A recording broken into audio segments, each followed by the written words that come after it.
Welcome to Keeping Score. I'm Rick Horrow. Each week we bring you insights from the playmakers, deal makers, and rule makers in the world of sports. I'll give you my take on some of the items of the week using my 30 years of experience doing deals for teams, leagues, and players in the $750 billion business of sports. Plus, we'll talk with a central figure in the sports world. The views expressed in this podcast are my own and do not represent the views of Reuters. Let's get started. Super Bowl over, NBA All-Star mercifully over, Olympics not over yet but will be, and so the scene shifts to the green grass of Florida on the golf courses, the annual rite of passage from California to Florida, the golf swing. It is interesting. Dan Colarusso, the global editor for Reuters, but doesn't know much about golf and doesn't play golf, but he knows about business. So how are you? I don't play golf.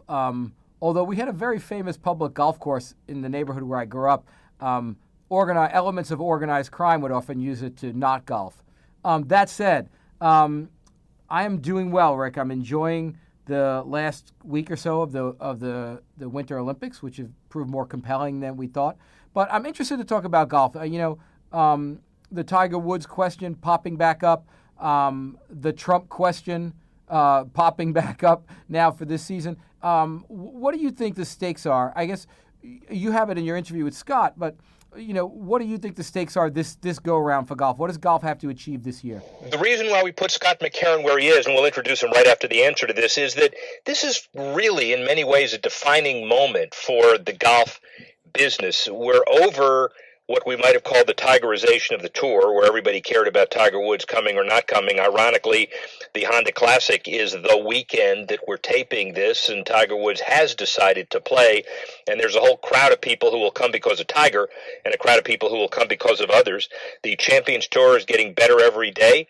Tiger Woods is just named alternate captain for the Ryder Cup, so he's moving the needle whether he plays or not, but players are understanding the business more than ever before, and we'll get to some of those nagging questions you have. After Scott McCarron, a 1988 history graduate at UCLA, he's won 14 pro wins, 6 on the Champions Tour. He's been in the clothing business. We'll talk about that with Scott McCarron, a guy who mixes business and golf better than anybody else. Sports professor Rick Horrow, Beyond the Scoreboard, and we're pleased and honored to be with one of the most prolific Champions Tour golfers on the tour. Scott McCarron, do you want to be called that, or do you want to be called just one of the world's best golfers? Hey, anytime you can say Scott McCarron prolific, I like it. Well, we'll leave the rest of the prolific alone. We'll just leave it at the golf piece.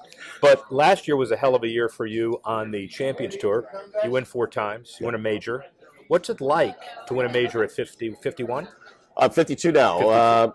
It's pretty interesting. I feel the same trying to win a tour event out here on the PGA Tour Champions as I did on the regular PGA Tour. So, when people ask me that, I say I'm still playing against the same guys I was competing against with when I was out there 95, 96, all the way through my career. It's fun. I still get nervous. We still have fans, maybe not as big a crowds as the regular tour. We have TV. So I still feel the same. So to win a major and to win your first major, it was quite a thrill for me. We'll talk about why the business of the Champions Tour is so good in a couple of minutes. But first, why the business of being Scott McCarron is so good. 25 years. Is this your 25th anniversary on tour? Well, I think it took some time off. I think it might be 20-something years. I got on tour 94 for the 95 season. So okay. You do the math. It's right. A lot of years. A lot of years. Yeah. Some will run together. Your bio is wrong. You might want to correct it a little bit. They have you playing for 2 more years. Oh, okay, that's fine. Yeah, but the bottom line is, as a professional. And your first pro win was 96. Correct. Yeah, in New Orleans at that time, the Freeport. Yeah.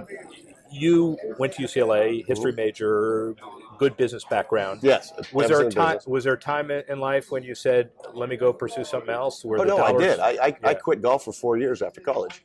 My father had a golf apparel business in Napa for a lot of years, an embroidery company, and we lost everything in a flood in 1986. So when I graduated in 1988, I was deciding if I was going to go to law school or what I was going to do, because golf was done. I wasn't playing really much anymore. And I talked my dad into going into business again under the golf apparel. I was going to start it. I was going to get the loans. The only job I had before that was being a bartender.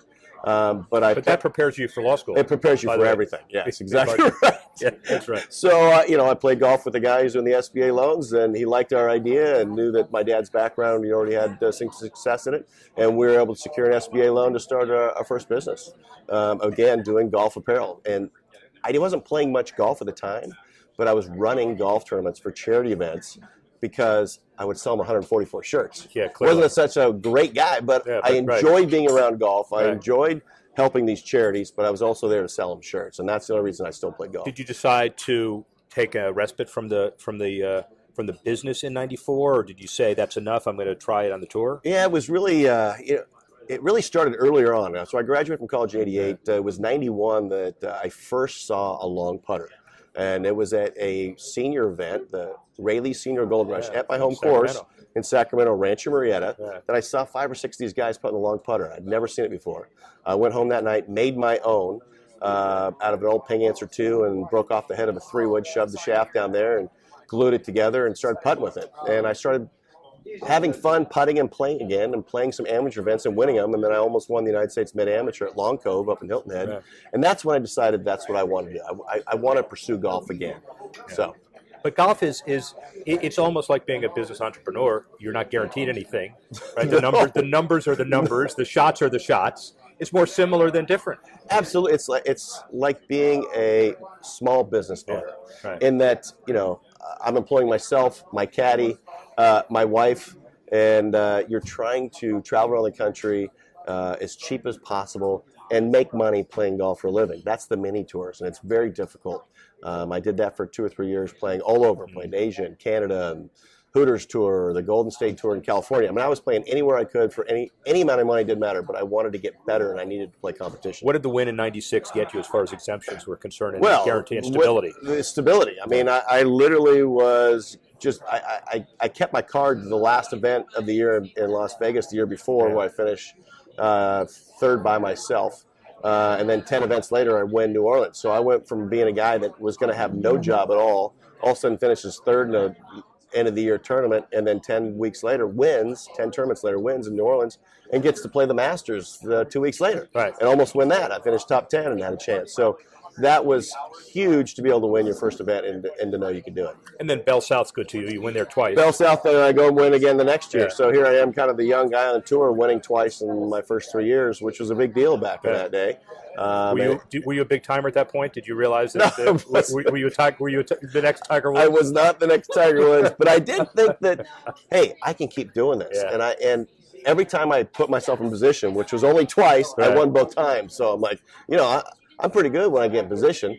And then I had a little bit of a dry spell and didn't win for a while, and then won again at Bell South. But the difference maybe is that you have a solid business background, and you knew that if you had to, you fall back on business and you would succeed. At some point, I could do something in business. Running a business in the apparel business, and then we figured we could lose more money manufacturing headwear start to finish, which we did, called Caps USA.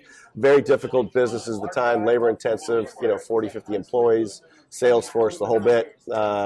And I was kind of the jack of all trades, could do all of it. So I learned a lot about business, and it certainly helped me knowing that if I couldn't make it in golf, I could always have something to fall back on. So it's 2017. You win 4 times, and there's a lot of grumbling at PGA headquarters because they want a bigger name winning all of those events. Yeah, but they got a nice guy winning. They got a nice guy winning, and a guy that can appeal to the corporate boardroom. So I guess my question is, as a business guy, you understand how valuable you are now as an asset for the Champions Tour, you and Bernard. Absolutely. Basically. And here's one of the things that I learned very early on through Peter Jacobson, who learned from Arnold Palmer. Right. The Pro-Am is the most important day of the week. Yep. And I've always been taking care of the guys in the Pro-Ams. I write letters, taking care of the title sponsors, presenting sponsors, doing walkthroughs. I get what it takes to put on a tournament.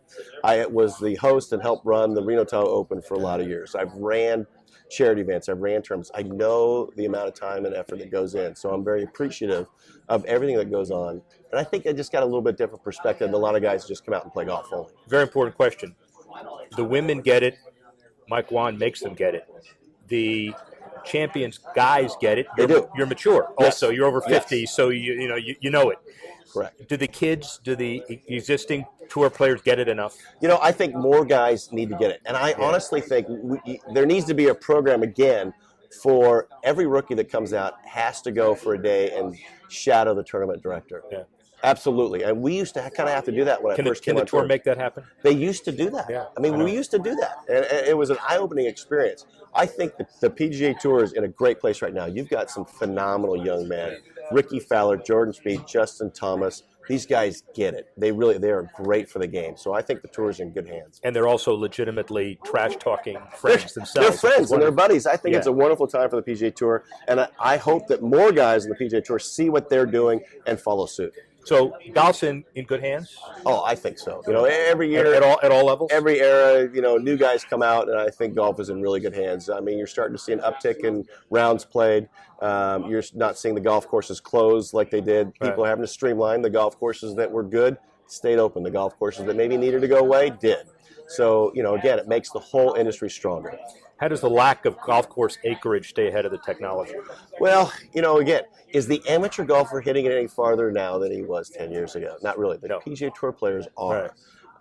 Does that mean the average golfer is a little more frustrated, or just mean that I think we're micromanaging? I think one thing, let's not make the game harder for the amateur golfer. We want guys to play. Yeah. I mean, I always like the golf course where the first hole is a fairly easy, wide open hole, and the last hole being one that he's going to be happy with, a birdie or maybe an eagle, something he can reach. You sound like what Jack Nicklaus has now come to believe. Well, it's true. Yeah. I mean, you want to keep these people playing, and you want to be able to play fast. And not spend 6-7 hours out in the golf course. You want to be able to speed up play, and whether that's going to 12 holes or whether that's going to more user-friendly hole locations, everybody move the tee forward, whatever it may be. This is a business, but I think golf is in good hands right now. Television really good. Demographics look great. All the people that watch you buy a lot of stuff? I don't know if they buy a lot of stuff because I'm using it, but I think you're starting to see the industries, they're getting smarter about how they do business. As far as their marketing, as far as they're selling their products, their price points, what they do, they had to get better. It couldn't be that windfall where just throw a new product out every 3 months, a new driver, and think everybody's going to buy it. You can't do that anymore. Yeah. What's going to happen with the tour relative to 5-10 years from now? Do you think it's the Champions Tour? Do you think it's onward and upward? More, I mean, the 20-year sponsorship deal is key. That's key. More Charles Schwab coming. I think so too. I think a lot of guys that say, "Oh, I'm not going to play the Champions Tour at 40." Yeah. Once they get 47, 48, 49, they start thinking about it. But once they get out here, we're all golfers. We're all competitive. Tell the Jack Nicklaus story. We all want to win. Yeah. And so I think you'll see, even though Phil's saying he's not saying it, but other people saying he's not going to play. The Ernie Els, I think you'll see those guys come play. And last year, being at Jack and Barbara Nicklaus's home, where Jack pulled me aside and says, "You know what? I really wish I would have played more in the PGA Tour Champions because it was so much fun. It was so competitive.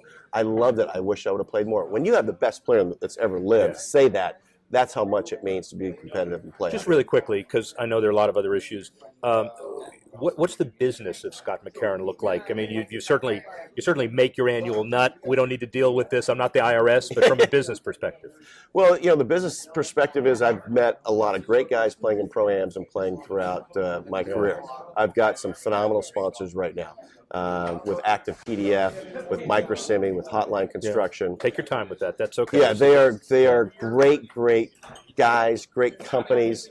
I do outings for them. They have their clients come out to tournaments. We do host dinners. And for me, it's a lot of fun because the more we do that, the more people I'm meeting. Yeah. And I've really created a lot of great relationships, which is great for business over the years.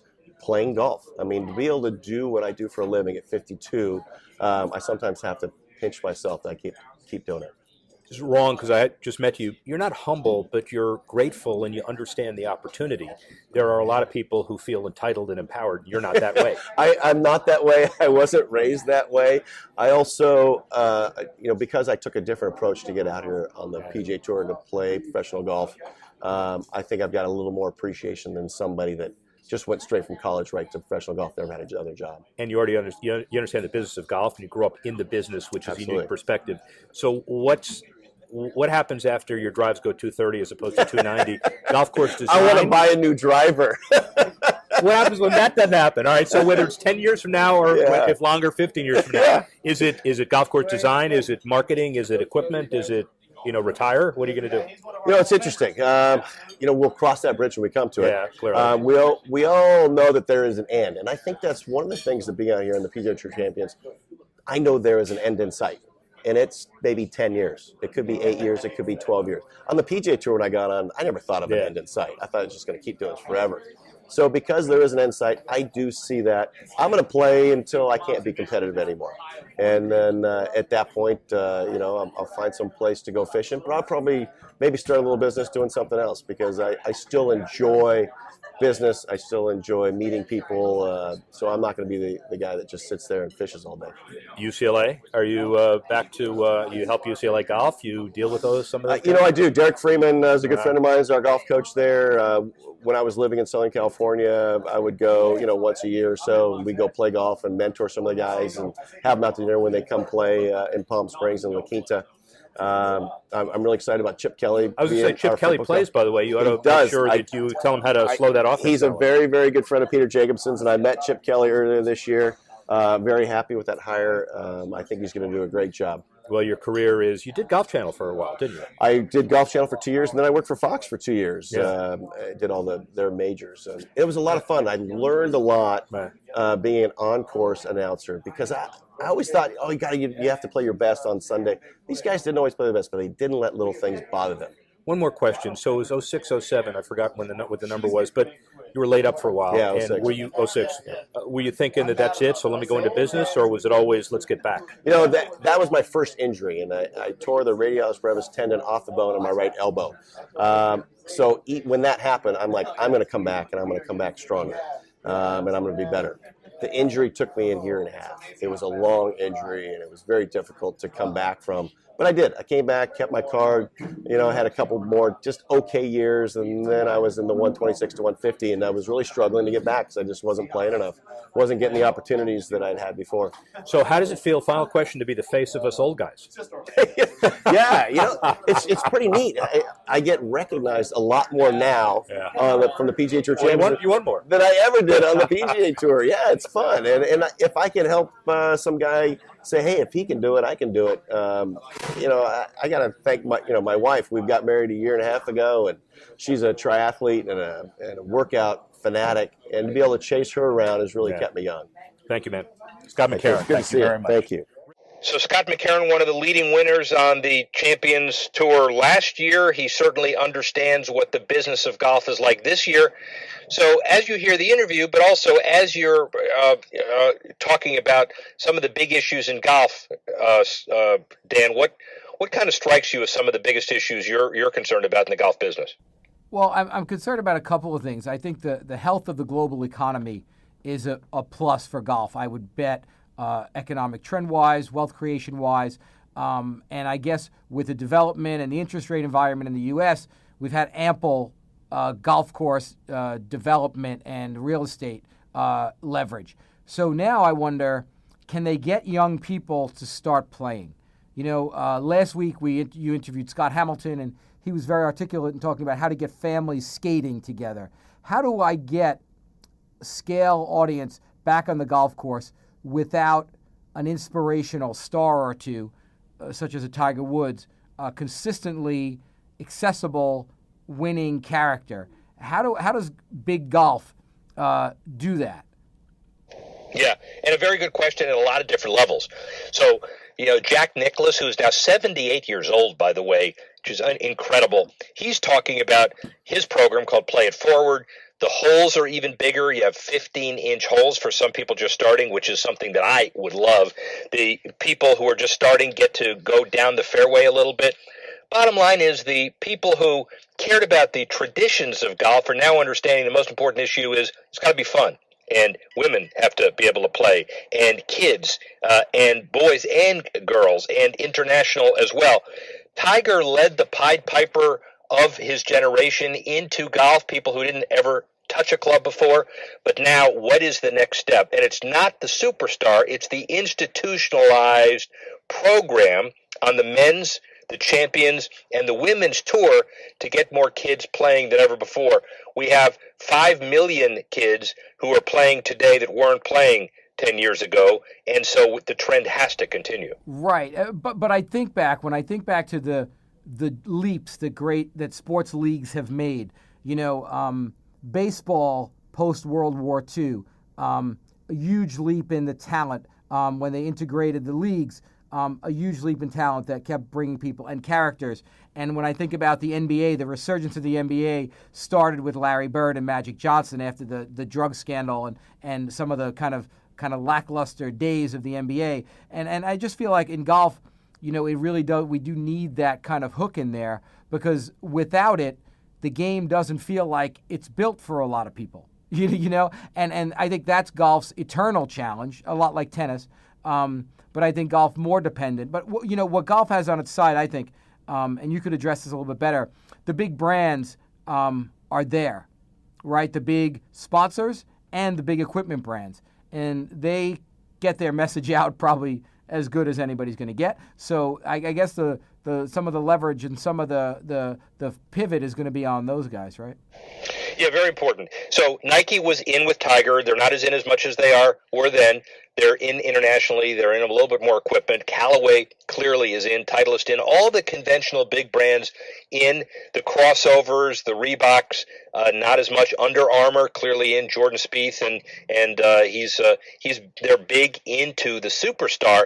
So the superstar leads the corporations in. The corporate brands will lead the masses in and move the needle. Really important that Angel Illigan, the CEO of Bridgestone, we'll have him on again, Masters time, tells us that even if Tiger doesn't play one shot competitively, he moves the needle, and he appeals to the Bridgestone Golf Group and the Japanese decision makers behind it, because it's very important for them to get some activity, again, not just because people are watching, but because the kids and the casual golfers are playing more and more. We need a lot more of that, as you so accurately note.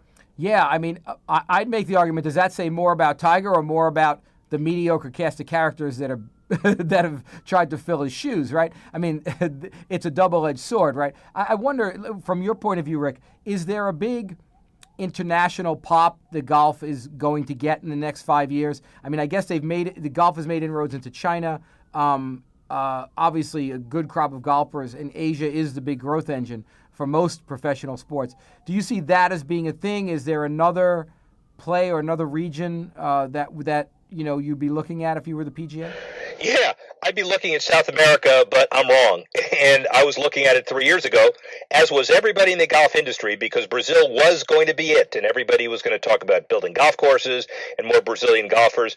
Well, I think we can all say that pretty much failed miserably for reasons that are only somewhat related to golf, a lot related to management, bureaucracy, and criminality, to tell you the truth. And the oil market, too, quite frankly. I mean, that's a big issue.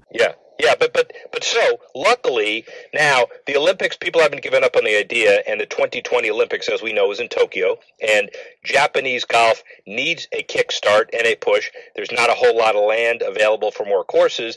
The ones that are available to be designed, Jack Nicklaus is all over it, Greg Norman all over it, Gary Player all over it. So guaranteed there will be a bump there. Look for China, obviously. Look for Eastern Europe. Look for Russia, and also look for Africa. So I think there is an opportunity for international growth, but not in the usual places. Well, that's an interesting situation. I guess you and I could take our argument about Tiger off the air, but I think watching PGA and watching the emergence of golf, especially in this economic cycle, is gonna be interesting from both a sports perspective and a society / broader economic perspective as well, right? Yeah, and then finally for you, as the classic, intelligent, but golf non-passionate golf consumer, you casually flip on the dial, women, men, Champions Tour. You're bored and you switch to the channel quickly. What, if anything, would hold your attention if you're a non-golfer to maybe watch for just a little while? Well, look, I think I did watch a bit when Tiger was in his heyday, and because amazing things were happening. But I'd watch someone who was somewhat transforming the game, whether it was via equipment that I wanted to see, or whether, like, if somebody had a revolutionary new club, the same way I might watch, a little more basketball if there was somebody who, when the 3-point shot originated. So I think another weapon in an arsenal, and I do think a person. I'm an old school sports fan. I gravitate to the players and to franchises that I've been with, for a long time. So I think it would take someone to me who would play the game a different way. Tiger brought to me not only the diverse face, but an athletic quality that we didn't see in golfers. And I don't know that, and John Daly brought an athletic quality, the other side of that spectrum, that we weren't used to seeing, a kind of John Cruckian quality to golf. So I'd watch for that, for that unicorn of a player who made the game feel a little bit different. To your mouth to God's ear. So the unicorn, maybe Lexi Thompson, maybe Rory McIlroy, maybe Jordan Spieth, or it may be someone who's not yet born yet or hasn't picked up a club yet. The bottom line is I totally agree with you that we're all positioned well as far as industry metrics are concerned. We need those next superstars on the male and female sides, and hopefully we get them. Obviously, your insight's important. As a casual golf fan, what does it take to get in the game? Well, we need more than what we got today, but at least we're heading in the right direction. Rick Horrow, see you next week. Thanks for listening to this edition of Keeping Score. The producer, Alex Cohn. Associate producers, Freddie Joyner and Ryan Warner. Assistance provided by Carla Swadek, Tanner Simpkins, and Ronnie Sokach. And the executive editor of Reuters Digital, Dan Colarusso. I'm Rick Horrow. Thanks again for listening. See you next time on Keeping Score.